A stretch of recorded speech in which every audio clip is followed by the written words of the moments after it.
Southwestern Family of Companies welcomes you to the Action Catalyst. Each week, our diversely and amazingly accomplished guests share their insights and inspirations to help us ignite our own. So let's invest attention together to breathe, to reflect and refocus, and decisively defeat that voice we call Mr. Mediocrity. Then let's enjoy moving forward to make a positive difference in our world. Today on the Action Catalyst, host Dan Moore talks with Sukhinder Singh Cassidy, a leading technology executive and entrepreneur with 25 years of experience founding and helping to scale companies including Google and Amazon. Most recently, she served as president of StubHub and as a member of eBay's executive leadership team. She has been named one of Elle magazine's Power Women and one of the top 100 people in Silicon Valley. Her new book, Choose Possibility, is out now. We hope you enjoy. Welcome to the Action Catalyst. This is Dan Moore, and I'm so happy to have Sukhinder Singh Cassidy with us today. Sukhinder has a very extensive background of helping organizations and groups, and really fundamental to our principles here, has a lot of encouragement she can offer in terms of how to ignite people's direction setting, because unlike so many people that are highly successful, she wasn't always such. She's hit some brick walls along the way, and we're very excited that she's going to share some of the lessons learned from that. So, Sukhinder, welcome to the Action Catalyst. Thank you so much for having me. Kind of curious about some of the main pivots in your career, starting off as a graduate from Western University in Canada to where you are today as an influencer and a leader of so many people. What were some of the main significant pivots that maybe resulted in unexpected outcomes? Well, I think first and foremost, I probably not unexpected, but I had a pretty hard time getting a job. So I wouldn't call it a pivot, but I called it many explorations and over a year to sort of get my job out of undergraduate business school, which was a fairly kind of good schooling, and just how many things you need to pursue to have something work out. And then I think my first maybe unexpected pivot, I ended up ultimately getting a job and working in investment banking, but I quit my job in my mid-20s and moved to Silicon Valley simply because I wanted to be an entrepreneur, but I didn't know how. I had been working in finance and in both New York and London, and I kind of walked in one day and quit my job and moved clear across, a couple continents and parked myself in Silicon Valley, mostly believing that the weather was great and that people here knew how to start businesses. And if I didn't know how to do that, I should. So it was one big pivot. Another one of my bigger pivots was leaving Amazon to start my own business. I got the opportunity to co-found a technology startup. Maybe a third pivot was I went on from my own startup to Google, which many people would call a pivot. I was going from startup back to something bigger. But many, many years later, I pivoted out of Google back into entrepreneurship. So the big pivots in my career have often been between large and small companies. And I would say most recently, I pivoted back out of being an entrepreneur, which I was after Google, to large company again and ran a platform that many of you know called StubHub. And so I think the biggest pivots in my career have been, from non-tech to tech, and then within tech from large to small and back again. I have to say I'm personally disappointed because the last ticket I bought from StubHub, my Red Sox lost to the Yankees. Oh, no. I'm curious along the way if you could describe maybe one or two of the bigger brick walls that you encountered, things that impeded your progress that maybe were not anticipated, and some strategies that you feel like are valuable to cope with one of those slams in the face when you're just least expected. Sure. Well, as we talked about, one of the first ones was just graduating college. I mean, I, found school fairly easy. I was an overachiever. As you and I just talked about, I went to actually a top undergraduate program in Canada, one of the best sort of undergraduate business schools. And so I was fairly used to being successful. So the first brick wall was simply graduating without a job when all my peers had one, and finding the job search unexpectedly hard. Now, I was fairly ambitious. I wanted to go work on Wall Street.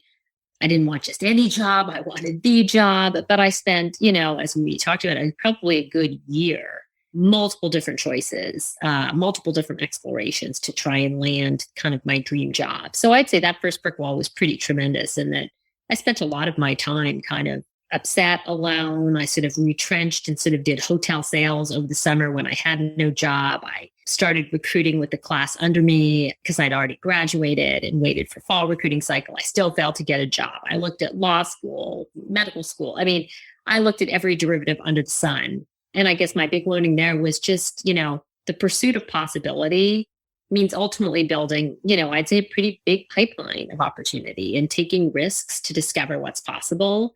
And that really, that pursuit, while it was painful, definitely taught me a lot I know about risk taking very early on, and just how much being a smart risk taker is about not betting on one thing, but betting on many things at once.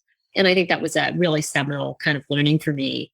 And then if I were to fast forward, I kind of chatted about the fact that I left Google at kind of one of the pinnacles of my career. I was in my late 30s. I was one of the most senior executives at the company. I was running a large business for Google, Asia Pacific and Latin America, been very successful. And I decided I wanted to go run or start a startup. And I was very studied in my exit from Google. I exited well. I studied the landscape of startups I might want to join. I ultimately picked one I had known for 3 years. And yet 6 months later, the founder and I both wanted to run the company, and he decided he wanted it back. And I was out of a job. I was out of my first CEO job. And of course, I recovered. We all do. And I went on to found another e-commerce company and then to run StubHub. But that learning for me was also really pivotal. A, it's, learning in how to cope with failure. But B, just understanding that, whenever we take a risk, we're often pursuing multiple outcomes. And I say to people, I decide to be a CEO, I decide to enter e-commerce, and I picked a certain company. And 2 of those 3 choices ended up being really good choices. And so, when we look back, often, what seems like a failure in the short term is, of course, a learning that kind of propels us forward in ways we can't foresee. And I would say it's many, many choices later before you get the ultimate reward. So I didn't get the reward for that risk right away. But 10 years later, I ultimately did reap the rewards for becoming, an expert in e-commerce and choosing to be a CEO. When I got to run StubHub and obviously sell the company for $4 billion. And many people would say that's a great success. And I'm like, well, that success started with a pretty painful failure. Right. It's amazing how many years an overnight success can take. Yeah, isn't it? There you go. That is the lesson in all of it, of course. There's not one choice. It's not one move. It's just many moves to the reward. Right. You use the word possibilities. Your book is called Choose Possibility, widening the lens so that you can see many things, even if they're not exactly what you think you're targeting. Why did you focus on that title for your book, and what does it actually convey? Sure. Well, first of all, I think the book is really centered on trying to debunk the myths around risk taking that keep most people from taking any action. There are many myths in the book that I wanted to sort of disrupt. The myth that there's a single choice that's between us and success. The myth that risk and reward is somehow really linear. If you take a big risk now, you're going to get rewarded tomorrow. I mean, unfortunately, it's not nearly as linear as you think, but there are benefits to risk taking that compound over time. And so I chose the phrase choose possibility because, as one of the opening quotes in the book goes, when nothing is sure, everything is possible. And so we tend to think about risk as being a downside, harmful activity, when most of the risks we pursue are in pursuit of possibility. So if you were to reframe kind of your choices as choosing possibilities in sequence, this one, then this one, and this one, well, that's sort of how you make your way to the reward. So that's why the title. I like that.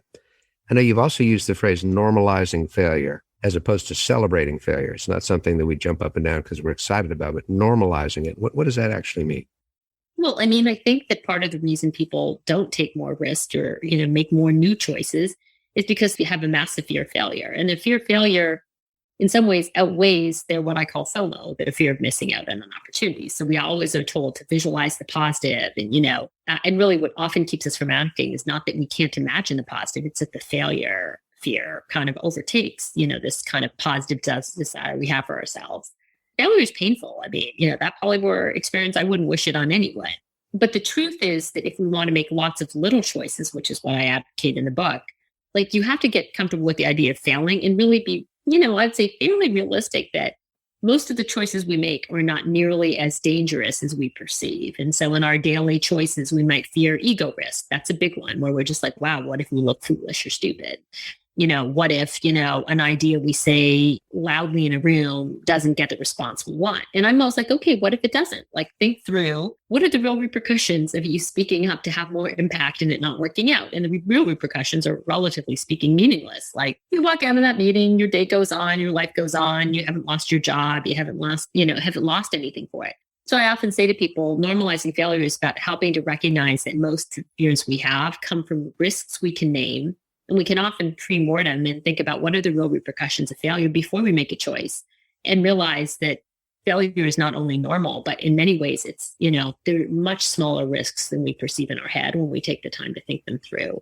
And thinking them through helps us get into action. So I'm a fan of what I call pre-morteming failure, normalizing failure, meaning like you take more risks, you inevitably will have more failures, but you also learn to put them in perspective relatively quickly. So the small ones don't scare you nearly as much. Right. Any parent sees their child with absolutely no fear of failure when they're learning how to walk, when they're learning how to grab things, when they're learning how to ask incessantly. Later on, we become more concerned with outcomes, I think, and that's when that fear of failure kicks in a bigger way. Yeah, and it stays with us throughout our lives. The fears we have just change with different risks.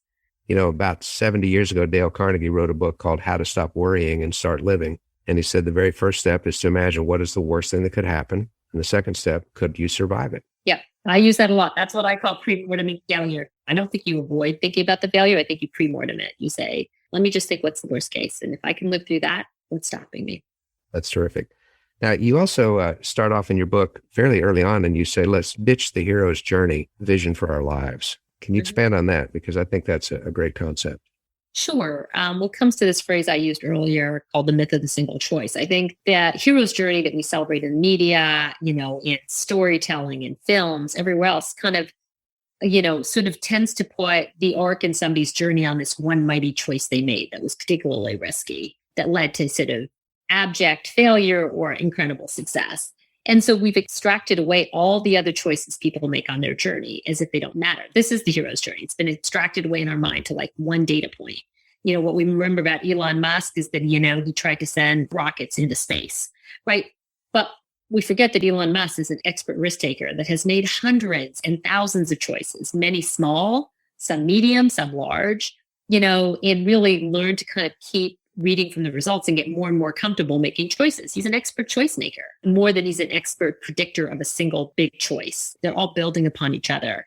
And so I say ditch the hero's journey because that's not how it works in real life. In real life, everybody you kind of admire for something that the media talks about is making hundreds or thousands of choices. And you can't see them all, but they're all unfolding, in different arcs. And in real life, we get far more than one shot at glory. I mean, honestly, as I said, the path between risk and reward is often many, many choices to the reward, not a single one. Mm-hmm. I think, again, the lessons of parenting can apply here because there's generally not a single moment in a parent-child's relationship that is determinative. It's the accumulation of all those moments and all of those decisions and all those influences over a long period of time, plus the free will and free choice of the child. That's a great analogy. I've never heard that one. The one that appeals to me, but very similar, is tennis. I play tennis all the time. And the fastest you can win is 18 games. That's if you're a female. And the fastest you can win if you're a man is 30 games, right? But every shot is like a game in itself. And if I keep thinking about the last shot, I can never take the next shot. But there is no like one winning point in tennis. It's just an accumulation of shots, right? And choices. Each choice you're trying to maximize and learn to make the next choice. But the minute you've made a choice, you kind of need to let go of it, optimize that rally, and then move on to the next choice. So it's very, very similar. This idea that we don't have a single shot. We're playing for a game or a season. In the case of parenthood, a lifetime. Well, now speaking of choices, you have chosen to keep growing. You've chosen to keep contributing, to keep learning, instead of just taking the coasting path from great success. What is it that helps you avoid mediocrity and the tendency to become too complacent? Well, I think I'm somebody who, you kind of hit it. I'm wired to get my own energy from having impact. And so the minute you make that decision, the minute I feel like my impact is tapering off, like I'm just not getting results, like I'm wired to want results and outcomes. So the minute the outcome is the same, I sort of lose interest a little bit. And part of what keeps me learning is I'm wired to sort of want the next impact and I want the new impact. The new impact means new growth. It's almost, if I wanted to do the same thing over and over again, I'd get bored pretty quickly. So, it's not that I've tried to avoid mediocrity, but I think I've always been in pursuit of new impact. And once I've had an impact, sort of my attention turns pretty readily to like, okay, what's the next outcome I can produce? And it turns out the next outcome you produce, if it's new, de facto, you're learning something. Like, right, it's almost impossible to produce a new outcome without having new learning. So I think I've ended up in pursuit of learning because I've been in pursuit of new outcomes. And it turns out that that's a pretty good way to not get stuck in the same rut. I'd say that's very true. You've been choosing possibility as a habit pattern for a long time. Do you have a morning routine? Do you have a standard way you try to start your day that gets the juices flowing, the energy moving, et cetera? It's such a great question. I wish I could tell you I was this terribly balanced person who wakes up in the morning and exercises and all the same thing. I mean, what gets my juices flowing are two things, and they're two things I wouldn't trade off for as much money as you paid me. Number one, coffee. Number two, my kids. So my pattern is remarkably similar. But yeah, I really enjoy that. That is my ritual. Coffee, kids out the door, then the day starts. But that is where I get my joy. I like, waking up as a mother and seeing your kids first thing. There's not really a lot to replace that feeling. And just the hustle and bustle of getting them out the door. Now, we'll see what I have to replace that ritual with when they all go off to college, but I'm not quite prepared to face that yet. That's great. What would you share with our listeners who are maybe so discouraged right now by their situation? What would you offer to somebody that's either for economic or personal or career reasons, just they don't know where to turn, what to do next? Yeah, it's a great question. Well, first of all, I will say to people, the problem with these myths, like the myth of the single choice and so on, it makes you believe that the only way out of a situation is through a mighty choice. And often the way out of a situation is to just begin taking any action. And, to your point, there are people who it will be multiple choices or moves, right, to move themselves from, let's say, a negative state to a positive state. But I think that encouragement for me is it doesn't need to be a mighty choice. Like, you can make the smallest incremental choice. I say to people, maybe you can't change your job today because you have economic hardship and you can't give up a salary, even for a day, let alone a week, right?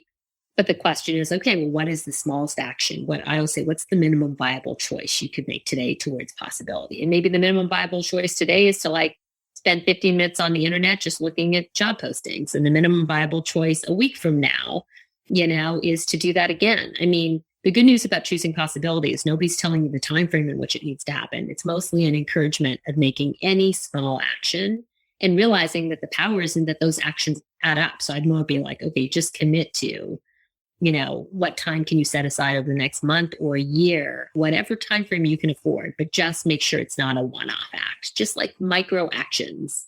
If you can commit to micro actions over whatever time frame you can deal with, you can start to pivot your way out of your circumstances to something better. Mm-hmm. But I don't think it's about telling people to take one mighty risk, to be foolish, or to be the opposite of smart risk takers. Smart risk taking, as I said, is more about the frequency of building some action into your routine, however small.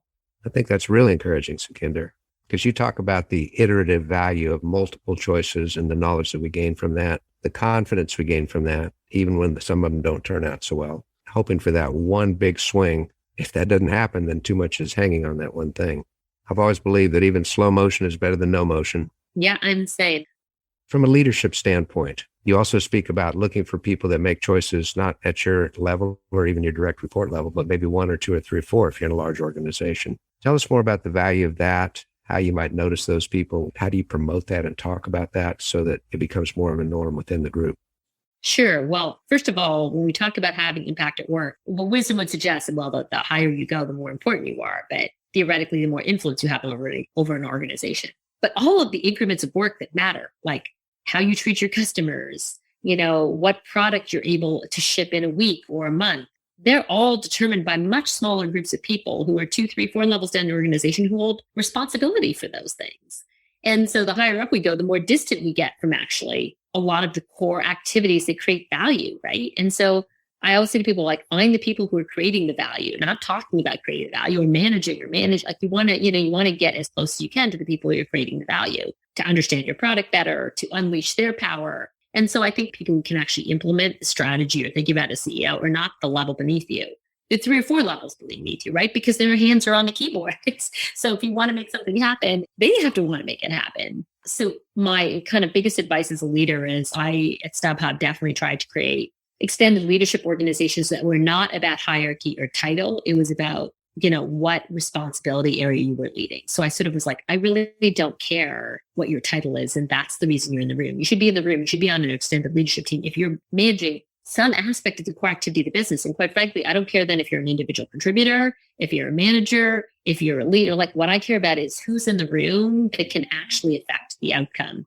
And that is sometimes independent of title. So yeah, independent of title, you can find the levels in the organization that are doing the real work and have the responsibility and probably the knowledge of what would work or what wouldn't. And I'm create leadership forums regular where you can sort of see that work, hear from those folks. So some people do skip level meetings, but for me, the idea of a leadership team that would come to our quarterly goal setting and actually would often present. I'd be like, hey, I don't want to hear from just 3 people who report to me. I'd rather hear from the people doing the work directly. presenting their own quarterly goals. So you want to create forums where you can shrink that distance. That also is a huge communication benefit, obviously, and a two-way dialogue benefit when you're trying to figure out what strategies might be better. I think it takes a lot of confidence in the leader to do that, because sometimes we perceive ourselves on a scale of 1 to 10 as an 11. It's really tempting to hire people that are 10 so they don't challenge us. And then those 10s take the cue and they hire 9s. The 9s hire 8s. And eventually who's facing the customer is the 1s and 2s. And we wonder why our ratings are going down. Right. That's true. But the other thing I've seen also is, but as people go up the management change, they think the value in their job is their span of control and how many people they manage and how aggressively down they manage. And I would say in the best organizations, people are all managing up. You hire people who, want to share with you their goals and their vision. And then those people want to receive that because they know that that gives them leverage. And they in turn are trying to do the same with the person on top of it. So I've seen organizations where we have really good talent, but managers think their job is to manage down and tell people what to do, as opposed to create leverage all the way up. And why managers aren't threatened by the people who work for them, but see them as like leverage for the organization and for their own efforts, a lot of beautiful things happen. Well, it sure does. If only every organization could figure that part out. Well, this is just great, Sukhinder. I want to thank you so much for the time you spent with me. Very personally encouraging. And I know our listeners as well. I love the notion of choosing the possibles, of realizing that it's not a single heroic swing of the bat or swing of the tennis racket. It's the accumulation of positionings and moves and reactions. It's the steady movement, even if it's a stop-start. We don't stop for too long. And don't be afraid of failures. In fact, we can normalize them as part of success. I think these are fantastic lessons. Thank you for joining us today. Well, thank you so much for having me. If you enjoy this podcast, please make sure to subscribe. To stay updated on everything that the Action Catalyst is up to, make sure to follow us on Facebook and Instagram at Action Catalyst Podcast and Twitter at Catalyst_Action. Thanks for listening.